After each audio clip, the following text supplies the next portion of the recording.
ஆமேன். அல்லேலூயா. உங்கள் யாவருக்கும் என்னுடைய அன்பின் வாழ்த்துக்கள். பாருங்கள், நம்ம வேதத்தில் ஒரு வசனம் சொல்லப்படுகிறது. தேவன் தண்டிக்கிற மனுஷன் பாக்கியவான். தேவன் தண்டிக்கிற மனுஷன் பாக்கியவான். அப்போது கர்த்தர் ஒரு மனுஷனை தண்டித்தா, அதை அவன் ஏற்றுக்கொண்டா, தன்னை அதற்கு ஒப்பு கொடுத்தா, அவன் ஒரு நல்ல மனிதனாக, கடவுளுக்கு பிரியமுள்ள மனுஷனாக அவன் மாறிவிடுவான் என்பது நிச்சயம்.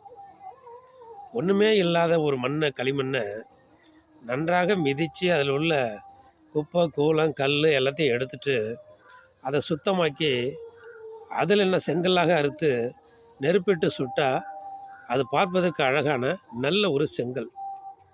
ஸ்கூலில் படிக்கிற மாணவனை ஆசிரியர்கள் அவன் செய்கிற குற்றங்களை கண்டித்து நன்றாக மதிப்பெண்களை எடுக்க வேண்டும் என்று சொல்லி அவனுக்கு அறிவுரை கூடி அவனை தண்டித்து அவனை சிட்சித்து அவனுக்கு புத்தி சொல்லி அறிவுரை சொல்லி அவனை வளர்க்கிற பொழுது அவன் அதிக மதிப்பெண்களை எடுத்து சமுதாயத்தில் உயர்ந்தவனாய் இருப்பான், தேசத்தில் உயர்ந்தவனாய் இருப்பான்.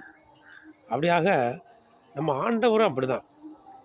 சிட்சை, தண்டிப்பது, கண்டித்து வளர்ப்பது, கண்டித்து உணர்த்தி வளர்ப்பது தான் தண்டிப்பது.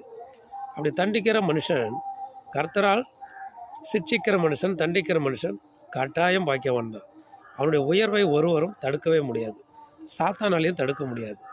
ஆனபடினாலே கர்த்தர் தண்டிக்கிற பொழுது, சிட்சிக்கிற பொழுது அமைதியாக இருந்து கர்த்தருக்கு நன்றி சொல்லிக்கொண்டே இருப்போம்.